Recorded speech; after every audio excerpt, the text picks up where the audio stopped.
welcome to Rain's Kitchen and Garden. My name is Rain. This is part 2 on my video series about canning tomatoes. I have links in the description below if you want to check out parts 1 and 3 as well. But today I'm going to show you how I canned 300 pounds of field tomatoes. It was quite the process, but so well worth it. So let's begin. Because I only have 60 pounds of tomatoes left, this is the amount I'm going to be canning today. So I've got those all ready to go. I've got some bowls and some pans and some plates that I'm going to be using to put the peeled tomatoes on when I get to that step. I have a whole bunch of towels because it's a very wet process, and I find that putting towels down just helps in the cleaning process later. I've got my chopping board and my chopping knife. I have a big aluminum pot where I'm going to be putting the cores of the tomatoes and the discarded parts that I'm not going to be canning. And after that, I'm going to be transferring them into my recycled zip top bags and putting them in the fridge because in a few days I'll be canning the tomato juice. I also have my canning tools, my funnel, my measuring tool, and my jar lifter. And I've got all the pots I need, including my canner, so I'm ready to go. Oh, and last but not least, I've got a good supply of lemon juice. If you have a Costco membership, at least here as I speak in September of 2022, 2 of these was under $5 Canadian. Before I start washing the tomatoes, I've put a pot of water on the stove, a very large pot, and I've set it to boil so that the water will heat up as I'm washing and scoring my tomatoes. I'm going to start washing all of my tomatoes, and this is a good time to check the tomatoes and make sure that there's no mold on them or there's no, they're not all cracked and broken.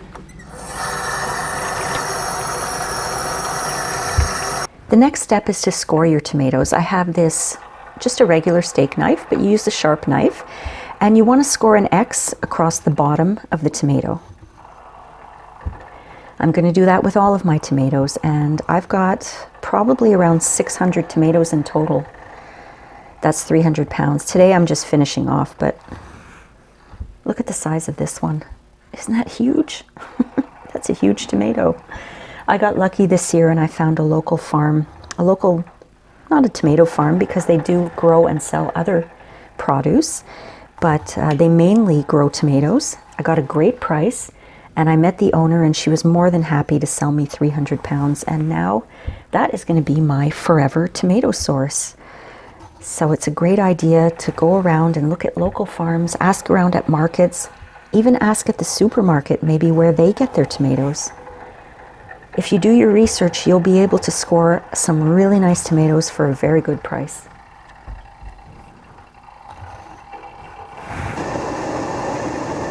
When your water comes to a boil, you want to dip your tomatoes into the boiling water. Now I have a pair of latex gloves on here, and I've got my dishwashing gloves on top, so that's okay for me. I don't mind touching the water with those on, but please be careful. The water is boiling and you could burn yourself. Now you don't want your tomatoes in the boiling water for more than 30 seconds to a minute. If you keep them in too long, they'll start to get really mushy. I'm going to show you. This tomato has only been in there for about 20 seconds. But this, what we did, we scored the top, but this is what you want to see. You see how it starts to tear down one side? Then you know it's ready to come out of the water.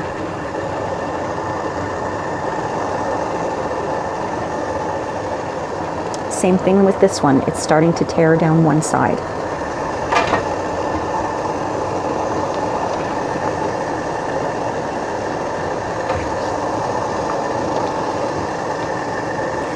This one, however, is still looking the same, so that needs a little more time in the water.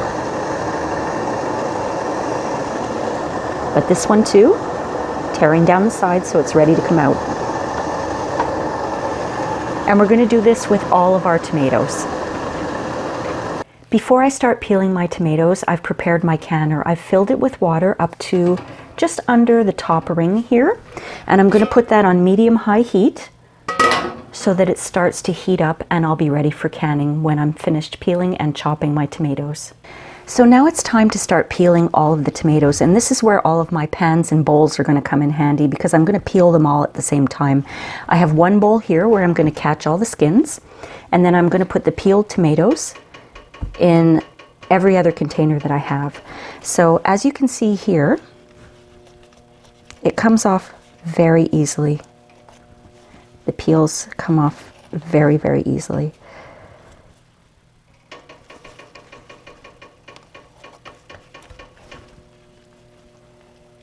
See? It's so easy. And that's peeled. I find that, here's a small one, I find that the larger tomatoes peel easier. In fact, they take less time in the boiling water than the small tomatoes. I think it's because the small tomatoes have a thicker peel on them. So if anyone's interested, it took me about 20 minutes to wash and score all of my tomatoes, 60 pounds, and it took about half an hour for the dipping process, and that includes some wait time where I was waiting for the water to heat up a little bit.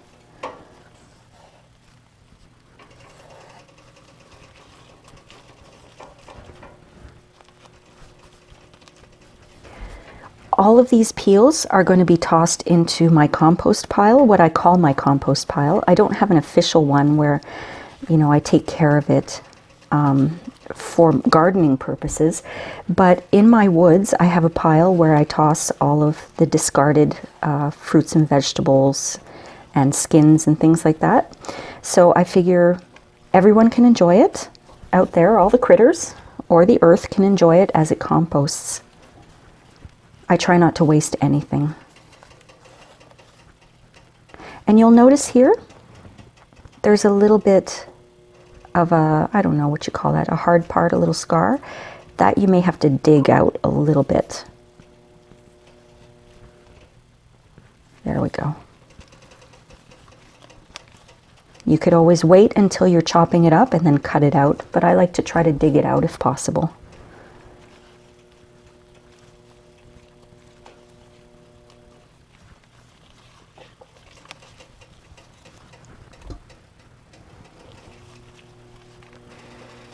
Well, I finished peeling all of my tomatoes and it took about 35 minutes to get them all peeled. If you wanted to save some time, you could always peel and chop as you go. But I prefer to do it all at once because it helps me from getting overwhelmed with the process. These are my tomato skins, and down there is my compost pile right behind my shed. So that's where I basically toss everything down for the critters to eat or for it to compost into the ground. So here I go. A few pieces left. Now we're at the chopping phase. Basically what I do is I quarter my tomatoes and I put the core into a bowl. I want to make sure I have small pieces. And then I take all of the seeds out and I put it into that same bowl with the core. And then into the pot it goes. Now I don't always get all of the seeds out, but I get most of them out. See this part inside here? It's where all the seeds are. That's what I'm taking off my tomato because I'm not canning that part.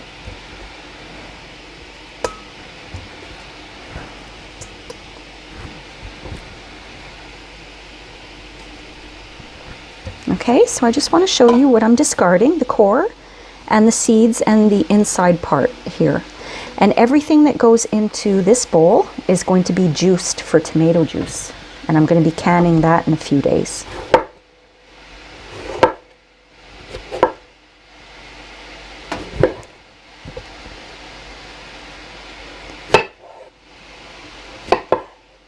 And I mentioned before, this is a very wet process.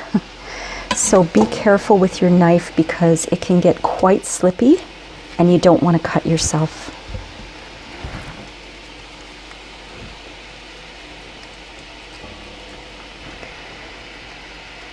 This is what it looks like after I core it and after I de-seed it.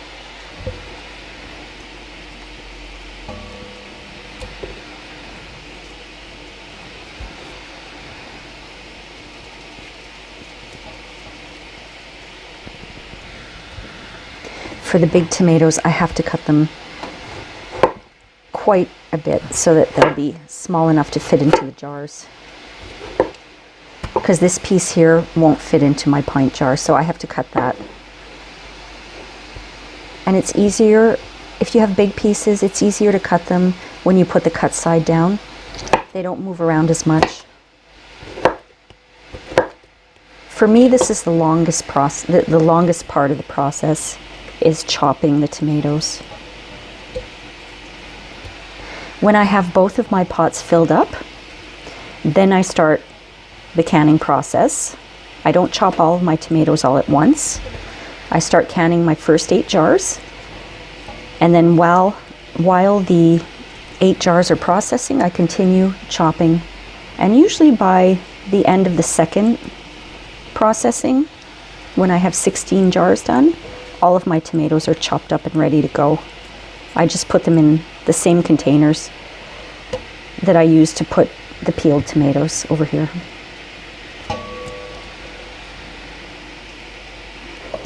When I've chopped up enough tomatoes to fill 2 of my pots, I put them on the stove, I cover them up, and I bring them to a boil, and then I turn the heat down to minimum and let them simmer for about 10 to 15 minutes.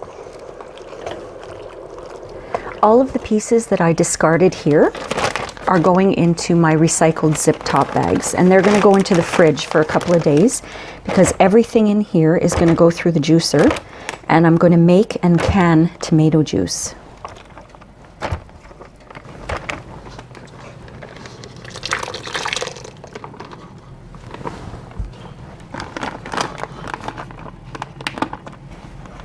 About 5 minutes before I start filling my cans with the hot tomatoes, I fill the jars with hot water. I don't think this is a necessary step. You might have to research that, but I like to do that because I don't know how old these jars are since I've bought them from thrift stores and I've had them for years. They're all mixed up with the new ones and the old ones, and I just want to give them the best chance not to crack, so I don't like to put hot liquid into cold jars, so that's what I do. And I just want to show you my hands. If I had not worn latex gloves, my hands would be this color and my nails would be completely orange.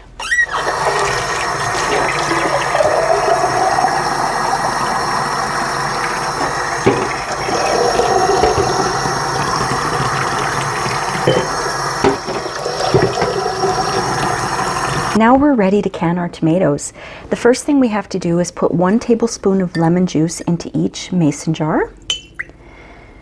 And the reason why we add lemon juice to our tomatoes, or any tomato product that you're canning, is because tomatoes need to have a pH of 4.6 or lower in order for bacteria not to grow inside the jar after it's been canned. Now, from what I've read, a lot of tomatoes are already under 4.6 pH, but some tomatoes actually go up to 5.0, and I think a little higher. So just to be safe, it's always good to acidify your cans. You could always use citric acid. Some people use that. I personally don't like that at all. I tried that last year with my tomato juice, and it gave it a really awful flavor, so I'm sticking with lemon juice. So what we're going to do is we're going to fill up our jars until we have a 1/2 inch headspace. And in the first video of this series, I showed you this tool. This is the headspace measure and debubbler in one. So we want it to go to 1/2 inch of headspace, which is, did I get that right? It's hard to see the numbers. It's this one, yeah. 1/2 inch of headspace, which comes to just above the bottom ring. So that's how I kind of eyeball it. And I'm using my wide mouth funnel, and I'm just going to fill up my jars with my tomatoes. I'm going to try to fill up as much as I can without the juice of the tomatoes for now.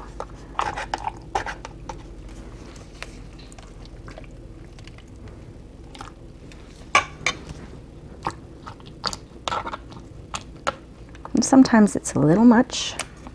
Take it out. Now, like I said, what I do is I can eyeball it. So at the same time as I'm filling it, I'm able to debubble it, and I know that I'm at 1/2 inch of headspace. On to the next one. Oops. Now at this point, some people will wipe, put the lid on, wring, and into the canner. I prefer to get it all done at the same time. Like I said, I'm someone who likes order. It's easy to get overwhelmed when you have a lot of things to do, and fall seems to be a very, very busy season when you're a gardener and when you preserve the harvest. It's hard to get everything done at once. So my secret to everything is to be as organized as possible.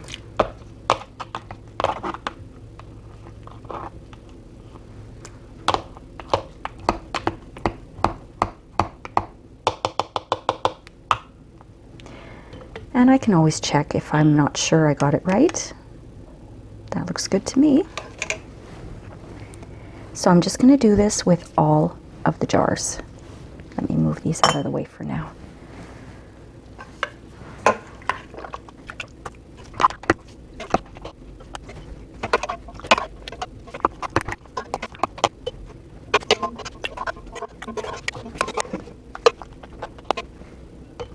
If you have too much liquid, for example, this one here, I have too much liquid. All I do is grab a little spoon, if I can find one, and I just take some of that liquid out. Usually it's not much, a couple of spoonfuls, just to make sure I don't overfill it. If you overfill, your jar won't seal.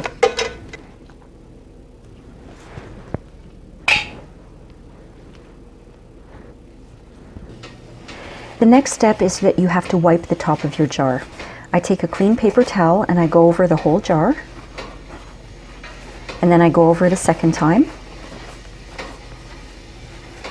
And if there's no tomato on my paper towel the second time, then I know there's no food product on the top. If you have food product on the top of your lids, on the top of your jars, excuse me, it's another bacteria trap. It may not seal properly, and you could grow bacteria that could cause botulism, and we don't want anyone to get food poisoning. So really, really make sure that the tops of your jars are very, very clean.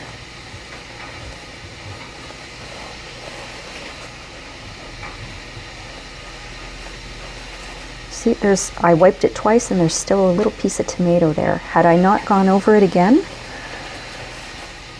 my jar may not have sealed properly. Okay.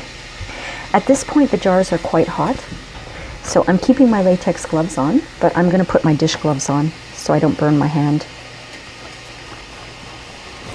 Just this one because I'm holding the jars. Let me find a clean spot here.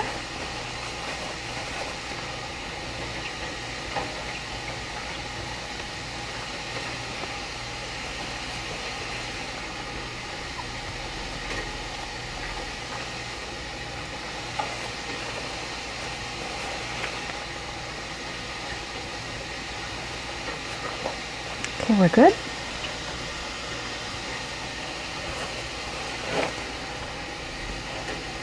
The tomatoes I got were so fresh. They were just picked. I came home with them the day after they were picked, and my house smelled like a tomato sandwich. Oh, it's so nice to have fresh tomatoes. I canned most of the 300 pounds. I mean, I'm finishing up right now. But I did save a few fresh ones so that I could eat them fresh. Because it's such a treat to have fresh tomatoes, just picked too. And I did actually try to grow tomatoes myself this year in my garden, but it's been such a slow growing season. It is mid-September right now, and I am finally getting some green tomatoes, and I'm hoping that they'll be okay, and I'll be able to get some red tomatoes before the first frost. But if not, I will pick them anyway, and I will make fried green tomatoes. Those are so delicious. Okay, they're all nice and clean. Now we can put the lids on. Make sure you don't grab two lids. That's happened to me. They stick together sometimes.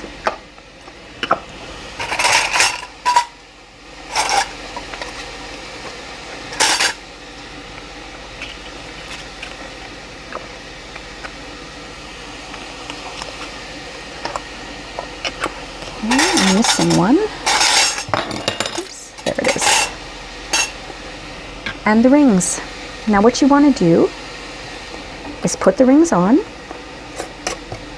just finger tight. That's all, finger tight.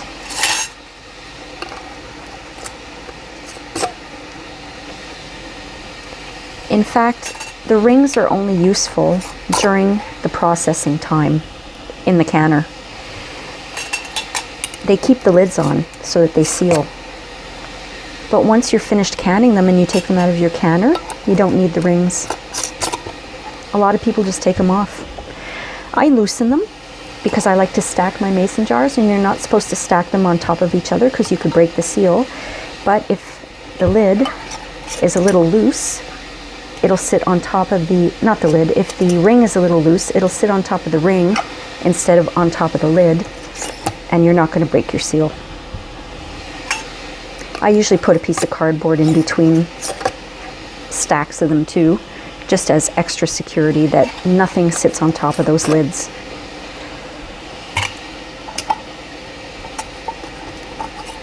All right, now they're ready to go into the canner.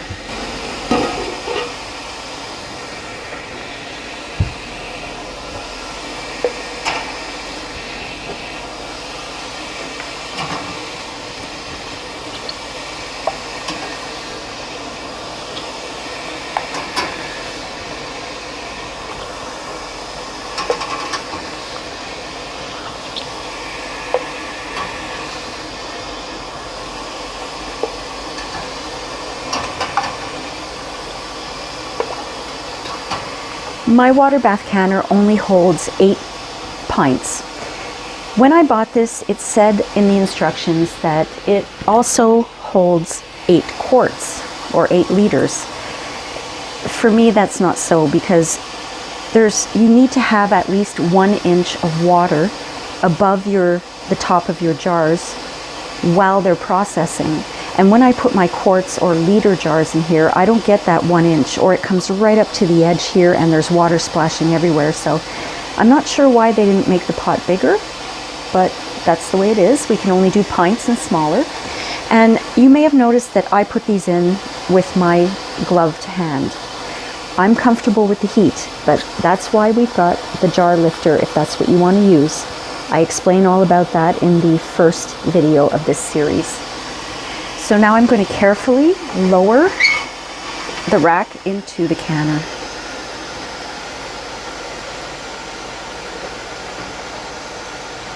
I can tell just by looking that there's more than enough space in there, or not space.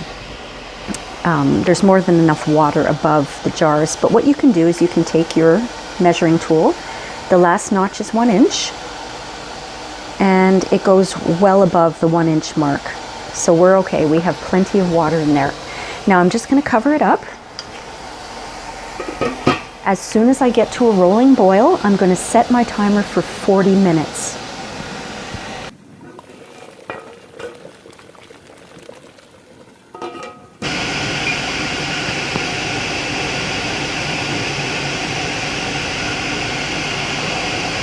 While my jars are processing in the canner, I take the time to chop up the rest of my tomatoes.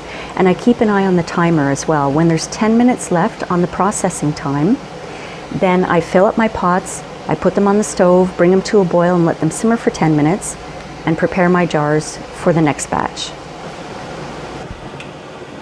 The processing time is finished, so I'm going to turn the burner off. And I'm going to take the lid off of my canning pot and let that sit for 10 minutes before I take the jars out.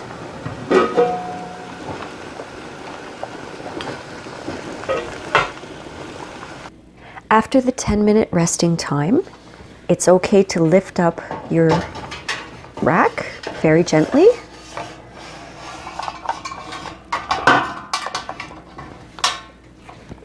And then we're going to take our jars out of the canner. Now, by all means, use your jar lifter. Like I've said many times, I'm used to the heat and I'm okay with it. But I don't want you to burn yourself. So if you're not okay with the heat, please use your jar lifter. I'm just going to take my jars out and I'm going to place them on my table on a towel.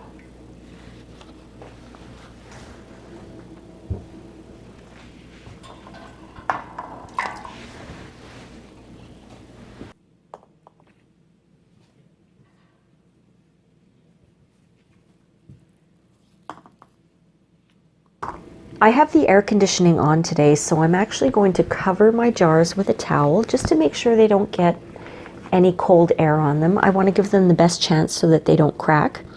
And also I wanted to remind you that every time you put more jars into your canner, don't forget to check to make sure you have a 1 inch at least of water above the tops of your cans. So if you have to, add more water. Well, the tomatoes are all canned. That was quite the process. I managed to get 164 pint jars out of those 300 pounds of tomatoes. I'm very pleased. Most of my meals are tomato based, so I basically have 1 year's worth of meals here. That was my goal and I achieved it. I'm very proud of myself. If you haven't seen my other videos on canning tomatoes, please check them out. I'll leave links in the description below and I'll leave a link in the card above. And don't forget to download my tomato canning checklist. It's a PDF file that I've also linked below where you can download and print it if you like. If you enjoyed this video, please don't forget to like and subscribe. And if you have any questions about water bath canning tomatoes, or if you just want to leave a comment, please do so. I love to read comments and I love to reply to them. Thanks so much for watching, and I'll see you next time on Rain's Kitchen and Garden. Bye.